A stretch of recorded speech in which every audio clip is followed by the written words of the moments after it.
The grandson of a former resident of the Northfield first reached out to me by email. The subject line immediately got my attention. It said, "Granny dumping at the Northfield." He says when Northfield residents were given 30 days to find another home, 82-year-old Jessie Neifert couldn't find one.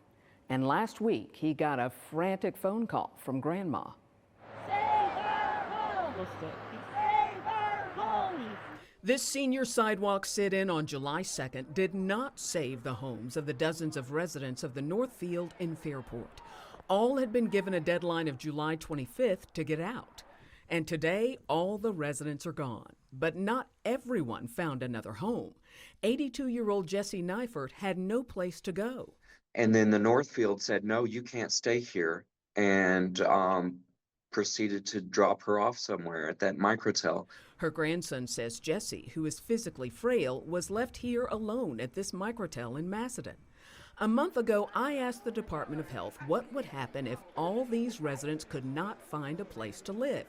And a spokesman wrote, "Family Services of Rochester must remain open until the last resident is safely discharged." Is putting your grandmother in a microtel, is that a safe discharge to you? No, she needs assisted living. She needs help using the bathroom, and them putting her in a place like that, the microtel, is putting her in direct danger of her life. Michael lives in Wichita, Kansas, more than 1,200 miles away. He says when his grandmother told him where she'd been left, he jumped in his car. It certainly gave me motivation on that 18-hour drive to get to her. He says he finally walked through the doors of the Macedon microtel in the wee hours of the morning.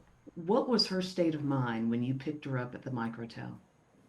She was so happy to see me that she cried. Oh. And I just held her. I had some questions for Northfield leaders, and when I dropped by the facility, I found Jean Lowe, the chair of the board of Family Service of Rochester. She answered none of my questions and kicked me out. But Michael has a message for all those who allowed his grandmother to be left homeless. All of our last days, all of our golden years, we should be treated with dignity and respect. And put yourself in my grandma's shoes and ask yourself if she was treated with respect or dignity.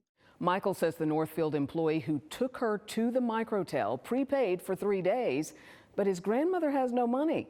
That's because Family Service of Rochester required residents to sign over their Social Security benefits, and the nonprofit is still getting her monthly check. Michael has already found an assisted living facility in Kansas that he really likes, but he needs her benefits to help pay for it.